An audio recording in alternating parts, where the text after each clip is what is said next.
Hello friends, pro-life leader Frank Pavone here, National Director of Priests for Life, coming to you to share my daily diary for the following days, Tuesday, September 5th through Friday, September 8th of 2023. What did I do? Where did I go on these days? So Tuesday the 5th, the day started here at my office. It was the feast day of Mother Teresa. In my prayer time, I of course remembered my interactions with her and many treasured moments and conversations as she guided me in the starting of this work of Priests for Life. A lot of desk work in the morning, our usual morning administrative meeting and staff briefing, but then desk work handling the following topics via email mostly and other documentation. An article sent out to the Gateway Pundit and other articles sent out to lifenews.com. An article about the National Day of Remembrance, which I conceived of and was a founder for. The pastoral team meeting requests sent out to our staff in preparation for our next meeting of all of our personnel together. The Ohio training that is going on to help preserve the right to life in that state. Sending the taping that I did for the International Week of Prayer and Fasting. I did a talk for that occasion. Communication with our media firm, communication in regard to Dr. Philip Ney, our collaborator there in Canada. Approval of email blasting and of communications with our upper donors. Dealing with a request from Newsmax and approval of a Priests for Life press release. Following up with staff in regard to contacts that I had them communicate with as a result of some of my recent trips, planning an upcoming administrative meeting, and as well as a Triduum of prayer in preparation for the birthday of Mary, September 8th. Talking with staff about the next communication for inviting people to the events at which I and others of our team will be speaking, plans for upcoming trips, and finally a revision of our webpage showing you what kinds of pro-life books are out there. At 11:20 in the morning, I had an interview with Eric Metaxas for his program. Delightful conversation with him that lasted until a little while after noon, and as soon as that conversation was over and that taping was concluded, Janet Morana, our executive director, came in here and we went live on our broadcast channels where you're watching now in order to announce the award winners for the January 2024 National Prayer Service that we run there in Washington, D.C., there at Constitution Hall. And those winners who talked with us about the award that we showed a video clip of are Bishop Joseph Strickland of Tyler, Texas, and Mark Lee Dixon, who heads up the Sanctuary Cities for the Unborn. Wonderful, wonderful time with them. Did that live broadcast. It was close to an hour. Then had some lunch, checked in at my desk, dealing with some of the topics I already mentioned. Had a call with our website department. Then at 2:30, a Zoom meeting with our media consultants, followed immediately at 3 o'clock by a meeting with several departments at once to follow up on contacts I made at my recent visit to the CareNet conference. You know how you get business cards all the time, so I meet with the staff in order to have them follow up with various people. That was a 3 o'clock meeting. Right at the conclusion of that, just after 3:30, Jana and I came back in here and we taped an episode of End Abortion US, one of our programs. After that taping, I stayed in here because then at 4:25, Newsmax called me for a taping for one of their programs on which I made some comments. Soon as that was finished, we went into the taping of some liturgical homily spots. This is where for every Sunday of the year I speak to not only the clergy who will be preaching, but to all the believers about the pro-life meaning of the readings for that particular Sunday. So I did that at 4:30, brought me all the way up to 5 o'clock, at which point I went into our gift entry department to get a monthly report from them about our pledgers, which I hope some of you are among the group of people who commit to donate monthly to our life-saving work. Had that meeting with them, went to my desk, got some end-of-day updates from staff, and then at 6 o'clock, connected via Zoom with one of our staff people who works off location on planning of trips. Had a good update meeting with him. At 7 p.m., I was picked up. I got picked up here at the office to go to the Orlando airport. On the way there, I was on the phone, various business being done, also on my computer. Got to the airport, and then as soon as I checked in, I got on the phone for a half-hour call with our national team for Silent No More and our regional coordinators. We have this call every month, and spent some time reflecting with them about how great the CareNet conference was and how encouraging they were about the work of Silent No More. And we all encouraged one another on that call. And when that call was over, I headed over to my gate, boarded for a flight that took off at about 10 p.m. to go across the state to the other side of Florida, Naples to be exact, and met up with a Republican leader there who was arranging for my trip and brought me to the hotel where I got to bed for the night in preparation for a talk I would give the next day. The next day was Wednesday, September 6th. Got up there in Naples, and let's see, got these detailed trip plans every time I go on a trip, and it's hour-by-hour itinerary. So I got up, started working at my desk right away because I had a little bit of time before the speaking event. So I got on the phone with my administrative team and also for our staff briefing, and then had various desk work to do, including dealing with the following topics: requests for interviews, plans for upcoming trips, an upcoming book signing that I did some planning for, email blasts giving approval for the content of those, a conservative letter that was posted that I had signed on to. We gave some publicity to that. Upcoming promotion for our prayer service in January and for the movie Unthinkable with my good friend Abby Johnson, and I'm part of that movie. Father Dennis Wild was at EWTN, and so we did some promotion of that. He's been our associate director since 1998. Follow up on the CareNet conference I attended the previous week. And pro-life leaders and pro-life pollster, communication with them. Writing and approving a letter to our top donors. And finally, constructing the text of a Priest for Life postcard mailing, which is something that we do periodically. Then it was time to go to my luncheon event right in the same hotel. That's always convenient when it works that way. Went downstairs and met up with a wonderful group of Republican women of Southwest Florida.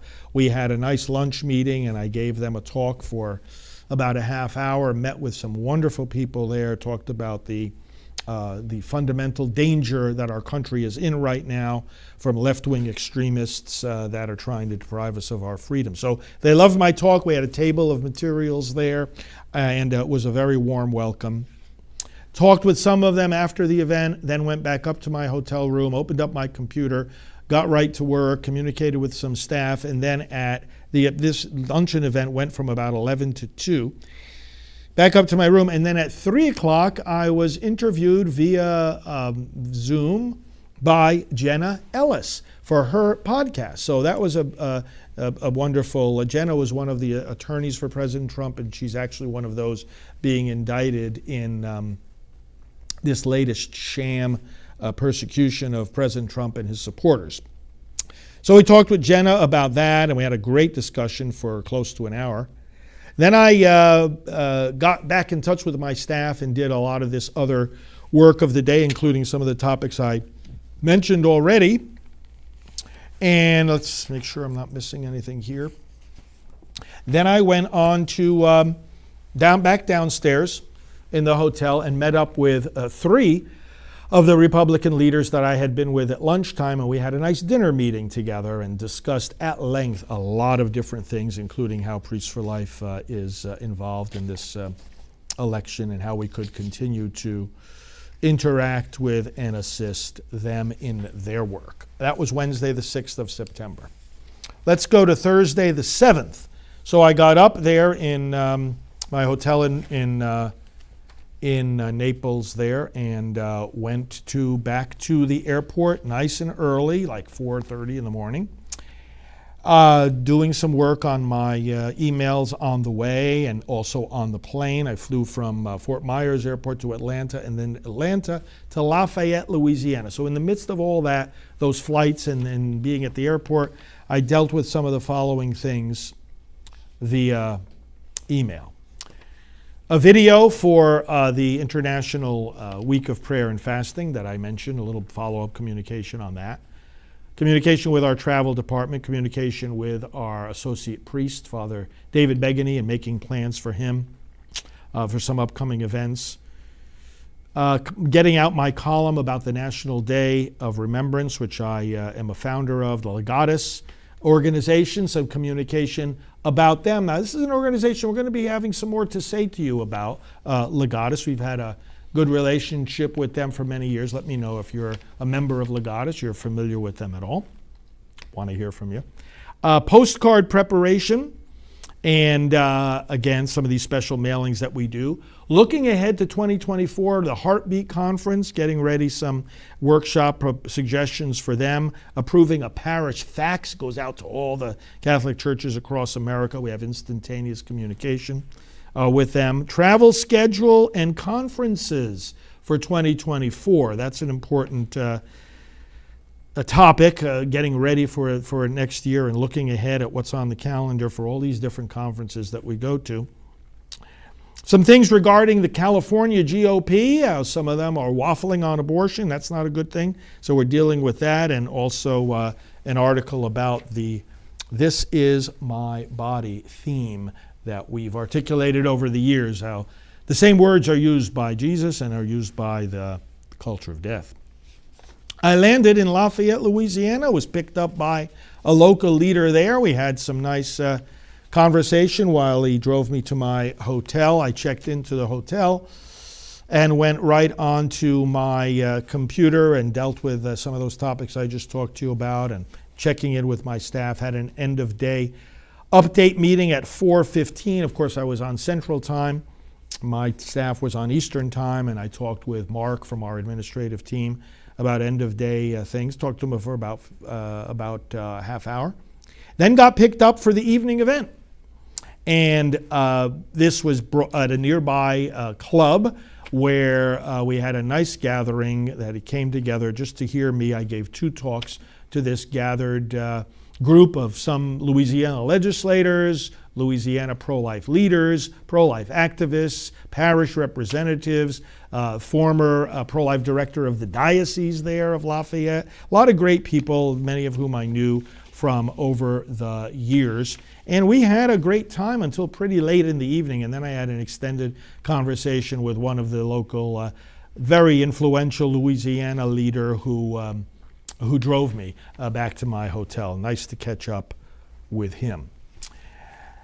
And then the next morning was Friday the 8th, and so I had spoken there in Louisiana early to the airport, like again 3:30 in the morning, 4 o'clock, getting ready to go to the airport for an early flight from Lafayette, Louisiana to Houston, and then from Houston to San Antonio. Now, when I landed in Houston, it was about 8:30 in the morning Central Time.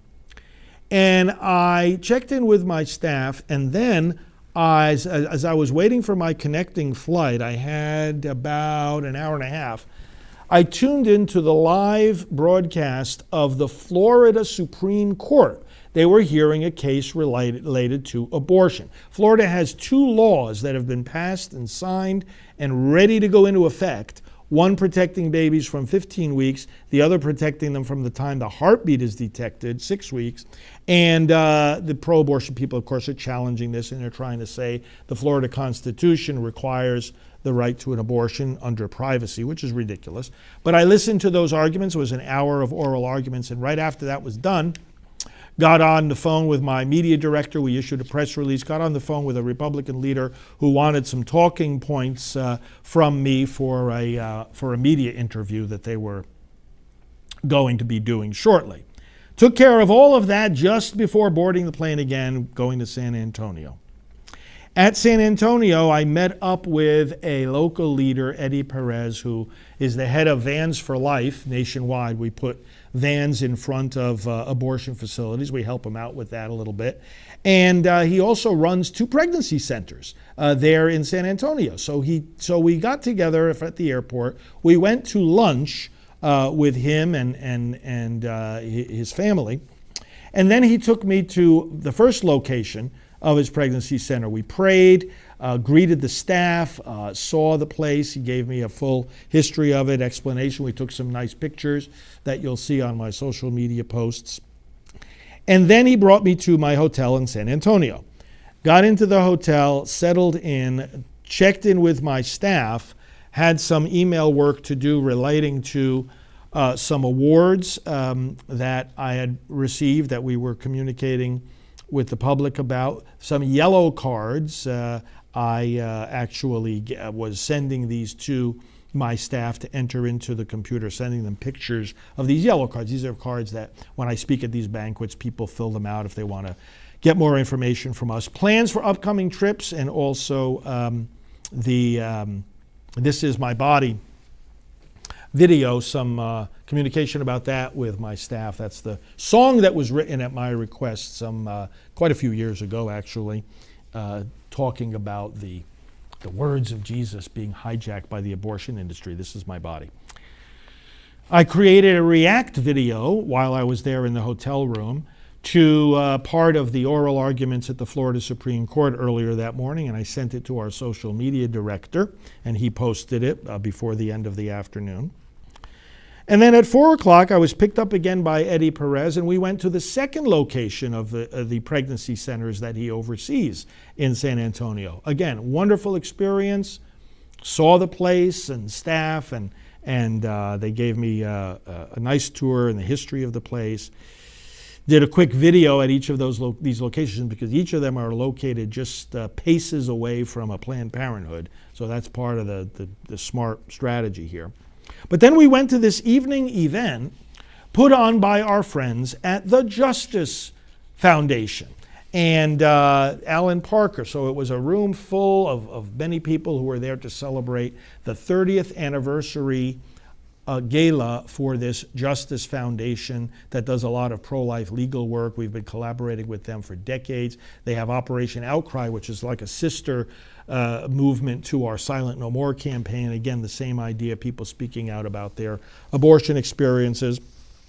And Alan actually gave me an award at that event, just like the people the night before in Louisiana had given me a pro-life award when I spoke to their dinner. So also on Friday night, the Justice Foundation gave me an award, the Defender of Life Award. It was a sword. Wait till you see it. You'll see it in some of my social media. You might have already seen a picture of it. And I gave a 10-minute address to the crowd gathered there about our work across the country. Wonderful networking. Talked to a lot of people, friends, new and old alike. Went to bed, and then it was ready. It was time the next morning to head again early to the airport to come back home. That next day will be part of the next Daily Diary update. So thank you for following these updates. I enjoy giving them because I love the work that I do. Never get tired of it. But what a beautiful few days it was, speaking in one day in Florida, the next day in Louisiana, the next day in Texas. And this is the pro-life movement around our country. All united, all determined to win victory for the protection of the unborn. Thank you for what you do for that same purpose, and we will talk to you soon.